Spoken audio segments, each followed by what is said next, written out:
Hi, welcome to another episode here on Creepy with Coffee. I'm Kim, your storyteller. Well, today's story, it's about what would you do if the workers renovating your house weren't human. Imagine hiring a contractor, getting a deal that seems too good to be true, only to realize something unnatural is at work. Well, like usual, if you have yet to be the subscriber of this channel, it would help this channel a lot. So please do subscribe. Well, now let's get on to the story. This is Creepy with Coffee. A friend of mine, a real estate agent, told me this story. Last year, he had just sold a second-hand house to a client named Khalid. The house was in good condition, but Khalid wanted to make some renovations, extend the kitchen a little and add in a partition for a home office. To help with the renovations, he asked my friend to find a contractor. Usually real estate agent would have contacts like this. My friend introduced me to Khalid, thinking I could help. But in the end, we didn't go through with the deal because the price was beyond his budget. This morning, my friend came to see me again, looking troubled. Khalid wanted to sell the house, he said, and he asking me to find a new owner. I asked, why? That is when my friend told me everything. After our deal fell through, Khalid searched for a contractor on his own. He asked around, got multiple quotes, and finally found one whose price was significantly lower than the others. So Khalid asked skeptically, why is it so cheap, boss?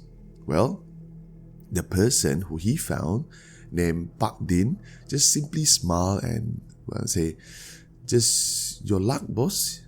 I don't mark up much, just enough to cover my meals. Well, Khalid felt lucky. There were still honest contractors out there, thinking themselves. So they made a deal and renovations were set to begin the following week. During the work, Khalid stayed in the house. He didn't get in the way since he rarely used the kitchen or the back area where most of the work was happening. On the first day, Pak Din arrived with a group of workers. Well, like usual, if you have renovated your house, this is something quite common. Khalid left for work in the morning and returned in the evening. This is during the first day, only to find the kitchen wall was already demolished. And the next day, when he came home, the new tiles were already installed. Khalid was very impressed and said, wow, you guys work really fast. But Pak Din didn't seem fazed by the praise.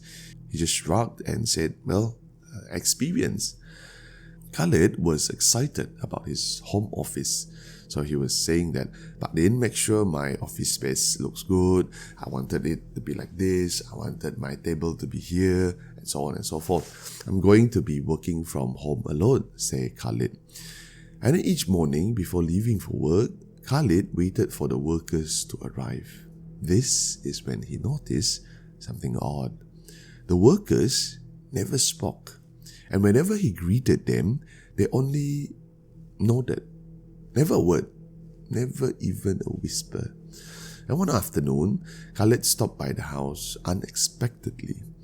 The workers were there, busy as usual, but the house was completely silent, which is something not common. As human, we are social animals, right? We would talk, even in between works. But for the worker that was working, there were no talking, no breaks, just the sound of construction, like a group of people working on autopilot. By the second week, the renovation were almost done. Second week. All that was left was installing doors and painting the walls. Khalid was thrilled. A project that normally took 3 months was nearly completed in under 4 weeks. Then come one night. He woke up to a noise in the kitchen. At first, he thought it was a burglar. Grabbing a hockey stick, he crept toward the source of the sound. As he reached the kitchen, he froze. He saw Pak Din's worker were there, still working. But the lights were out. There were no flashlight, no candles, just pure darkness. Yet somehow, These workers were installing the doors as if they could see everything perfectly. A shiver ran down Khalid's spine. He cleared his throat. Assalamualaikum. No response. The workers didn't even flinch. Well, Khalid didn't think much about it. Probably he has a lock to the other side of his house. He just went back to sleep.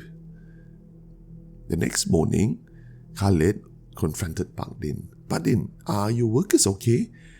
They never talk.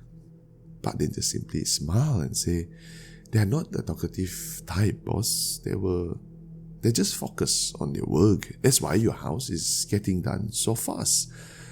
Pak Din then informed him in 2 days, the workers would now start painting. Then the house would be completely done. And that evening, when Khalid got home, he noticed cans of paint and brushes neatly arranged in the kitchen. So then Pak Din explained, saying that I bought them earlier because the hardware stores open late. And that night, Khalid woke up again, and this time he heard the sound of dragging footsteps on the kitchen floor. His heart pounded as he stepped out of his bedroom. As he entered the kitchen, he flipped the light switch. And again, his breath caught in his throat. One of the Pak Din's workers stood there holding a paintbrush, facing the wall, still, completely still. Khalid stared, trying to make sense of what he was seeing. Then his hair stood on end. The worker's feet, he realized, weren't touching the ground. They were floating. Khalid dropped everything and ran. He grabbed his car keys and sped off, not stopping until he reached the nearest mosque. At dawn, he then returned to the house. He didn't even change clothes, just packed his things and left for work. On the way, he called Pak Din. Pak Din, who are your workers? Do you even know them? Pak Din chuckled softly.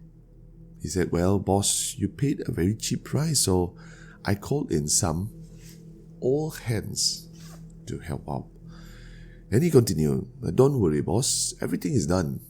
I'll be heading out this evening. I'll leave your house key under the doormat. Just transfer the payment and everything is halal, yeah? Pak Din said. Well, Khalid, without second question, nothing else, he sent the payment immediately. And when he got home, he found the kitchen perfectly done. Everything was neat, flawless, and everything was done exactly like how he wanted it. But until now, Khalid refuses to step into the kitchen or his new office. Whenever he sits in the living room, he feels something watching him from the kitchen. And that's why he wanted to move. I, listening to this story, unsure how to react, so I sat in silence.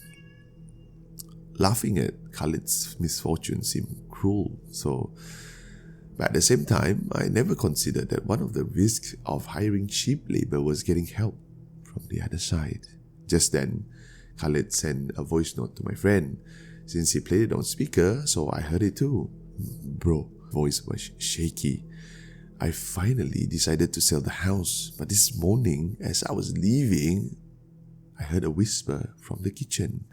It said, Abba, if you ever need another renovation, don't forget to call us. So, what would you do if you move into a new house? Would you call the old hands again? Well, let me know down below in the comment section. And if you enjoy creepy stories like this, again, don't forget to like, share this story out, comment some nice words, and remember to subscribe to the channel. This is Creepy with Coffee. Until the next episode.